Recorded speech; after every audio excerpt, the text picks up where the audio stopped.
ওকে ক্ষমা করে দাও বাবা। হতে পারে যে ওর সব রাগ ভুলে যাবে। ওরে মা, তুই এখনো ওর ব্যাপারে ভাবছিস?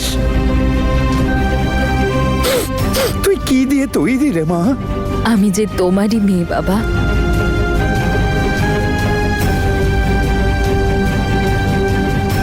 অন্যের জন্য আর নিজেকে কষ্ট দিও না বাবা, প্লিজ। কষ্ট তোকে তো জেসমিন দিতে চায়। আমাকে শুধু এটাই দেখতে হবে ও কি করতে চায়।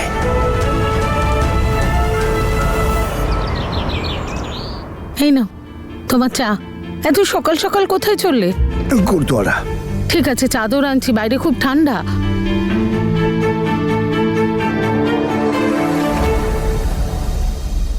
জেসমিন, ও তো এখানে আসেনি আঙ্কেল। মিথ্যে বলো না মা, তুমি বলো আমি ওকে নিয়ে যেতে এসেছি। আমি জানি ও এখানেই আছে। আঙ্কেল, আমি মিথ্যা কথা কেন বলবো? আমি সত্যি জানি না ও কোথায়। আর ওর সাথে তো আমার অনেকদিন কথাই হয়নি, কিন্তু যখন ও বাইরে ছিল ওর সাথে দু একবার দেখা হয়েছে। তারপর ও কোথায় গেছে সত্যি বলছি আমি জানি না আঙ্কেল।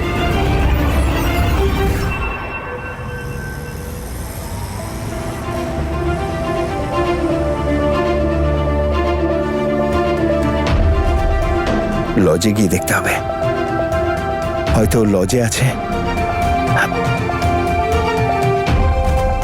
ভালো করে নেলস গুলো সাজা। আমার সাথে আবার সস্তার কাজ করতে আসিস না কিন্তু, হ্যাঁ?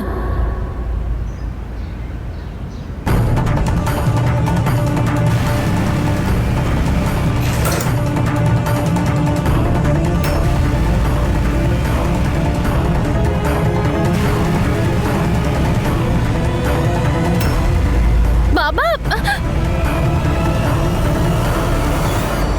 কি করতে চাস তুই? বল, প্ল্যানটা কি তোর? কিসের প্ল্যান?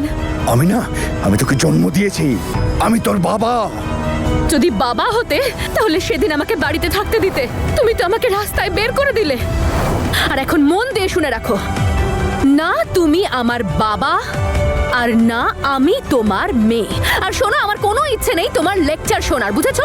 তোমার এইসব বড় বড় বুলি লেকচার তোমার সোনা মেয়েকে গিয়ে শোনাও, যাও। আমার ইচ্ছে করছে আমি তোকে একটু বিষ খাইয়ে দিই, কিন্তু কি করব? তোর শরীরে তো আমারই রক্ত বইছে। দেখ জেসমিন, সত্যি সত্যি বল, তুই কি চাইছিস? তুই তনুর উপর প্রতিশোধ নিতে চাস না? তুই খুব ঘৃণা করিস তনুকে। ঘৃণা করতে হলে আমাকে কর, আমাকে শেষ করে ফেল। তুই যা ইচ্ছে কর আমার সঙ্গে। মার আমাকে, মার তুই। মার আমাকে, শেষ করে দে তুই। যা করার আমার সঙ্গে কর। বাবা, এসব কি করছো নাকি তুমি?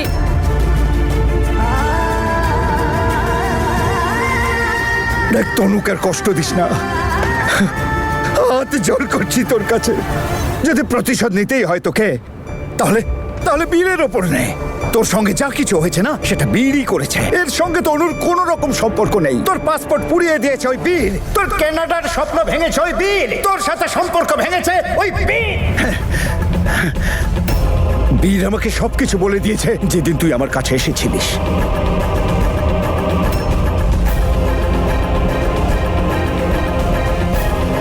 আঙ্কেল তো তাহলে বীর আর জেসমিনের ব্যাপারে আগে থেকেই সবকিছু জানতো, তবুও আমাদেরকে কিচ্ছু জানায়নি।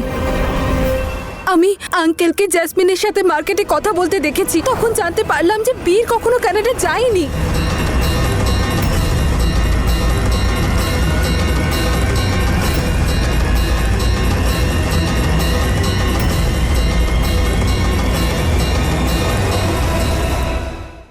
এত বড় কথাটা কি করে লুকালেন উনি? বীর তো চলে গেছে, অন্তত তনু যদি এখানে থাকতো তাহলে মনটা একটু শান্তি পেত। রোজ আমাদের দেখা হতো, কিন্তু তাও কিচ্ছু বলেননি। যদি তনুর বাবা বলতো আমরা বীরকে বাড়িতে আনতাম। ও তো ওর ভুল বুঝতে পেরেছিল, তাই না? ওকে আমরা ক্ষমা করে দিতাম। এত বড় কথাটা উনি লুকালেন কেন?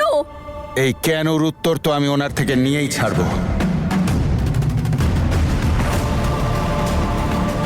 এই শোন বাবা, মাথাটা একটু ঠান্ডা করে ভাব। নিশ্চয়ই কোনো কারণ আছে, না হলে এমন করার মানুষ উনি নন। উনি যেমন মানুষই হন বাবা, আমার মনে হয় না এমন কোনো কারণ থাকতে পারে যে সবকিছু জানা সত্ত্বেও বাবা মার কাছে তাদের ছেলের সত্যিটা লুকিয়ে রাখা যায়।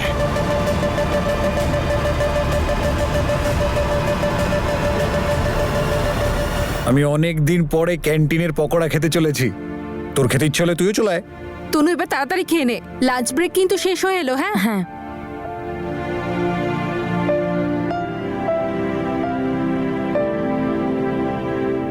চল বুঝো, আমি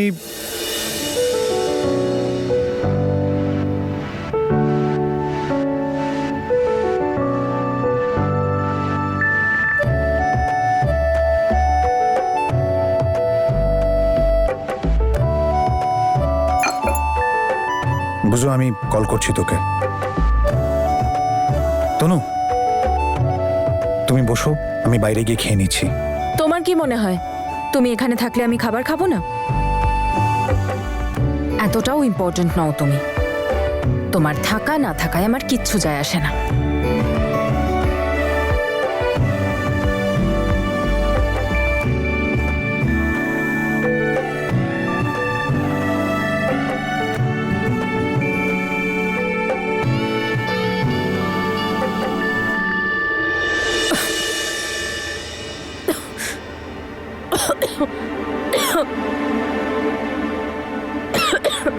তনু, এই নাও জল নাও। আরে এক ঢোক খেয়ে নাও প্লিজ। নাও না, নাও নাও।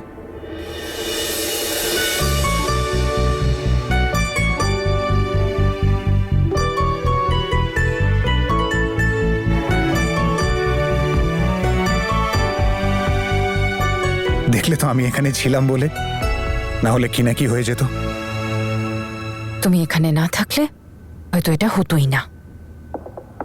কিছু বললে তুমি? কিচ্ছু না।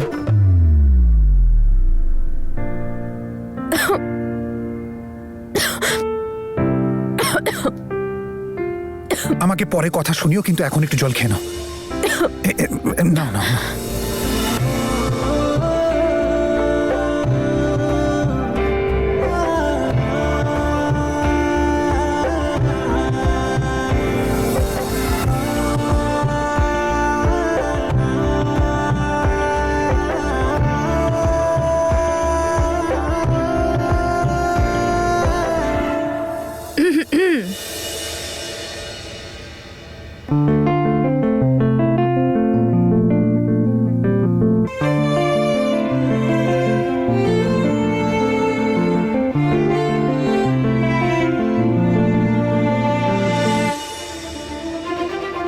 বেআই মশাই, বেআই মশাই, বেআই মশাই।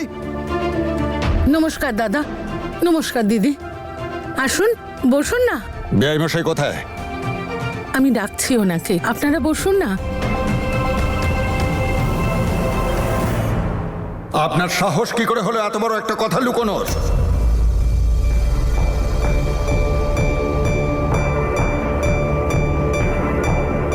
কি বলতে চান বুঝলেন? আমিও তো বুঝতে পারিনি বেআই মশাই যে কোন জন্মের শত্রুতার প্রতিশোধ নিচ্ছেন।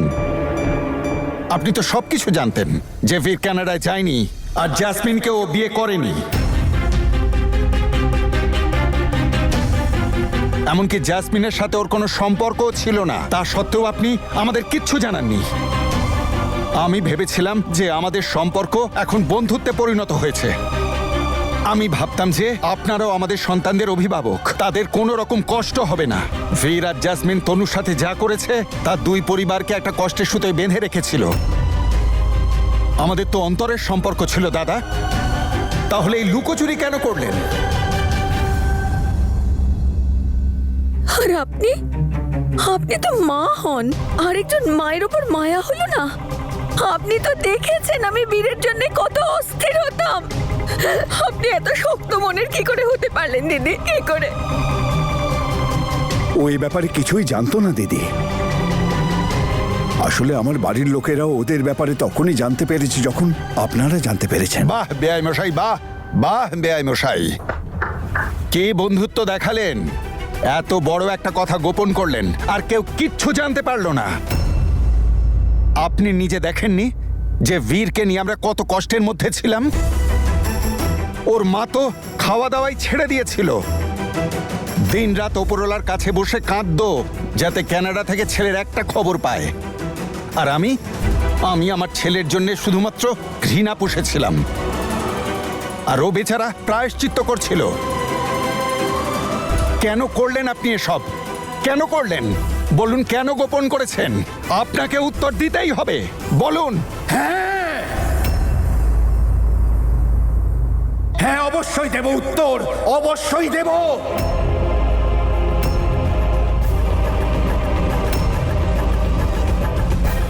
আপনি যেমন বাবা, আমিও তেমনই এক বাবা। আপনার ছেলে কিভাবে কষ্ট দিয়ে আমার তনুর চোখের জল ফেলিয়েছে, আপনি কি ভেবেছেন সেই ব্যাপারে একবারও?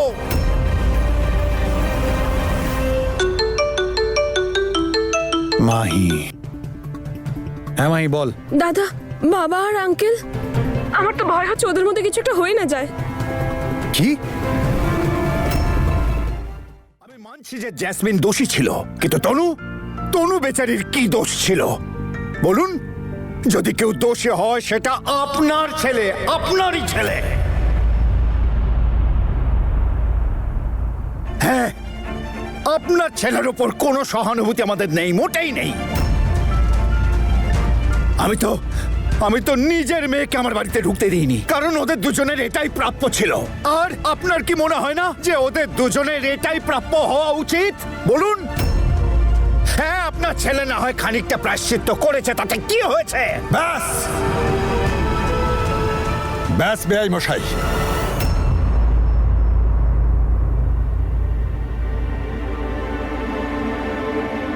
তনু, আমি বলেছি না কলেজে কোনো ড্রামা নয়, আমি কোনো কথা শুনতে চাই না। Tanu, I am sorry Tanu, but কিন্তু তোমাকে আমার কথাটা শুনতেই হবে। এটা আমাদের পরিবারের ব্যাপার।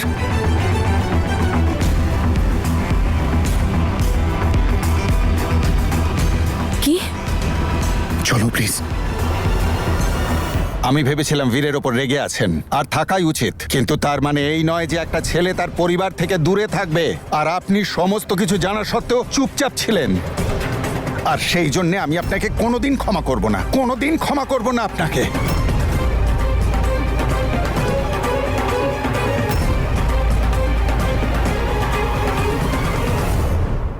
দাদা, হয়তো আপনি আমাকে বুঝতেই পারেননি।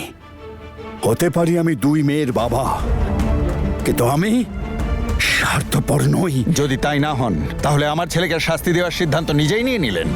আর ওই আপনার মেয়ে জেসমিন, যে প্রথমে আমার ছেলেকে ফাঁসালো, ওর মাথাটা খেলো, আর এতটা নির্লজ্জ হয়ে গেল যে নিজের বাবা মা পরিবারকে লাথি মেরে চলে গেল।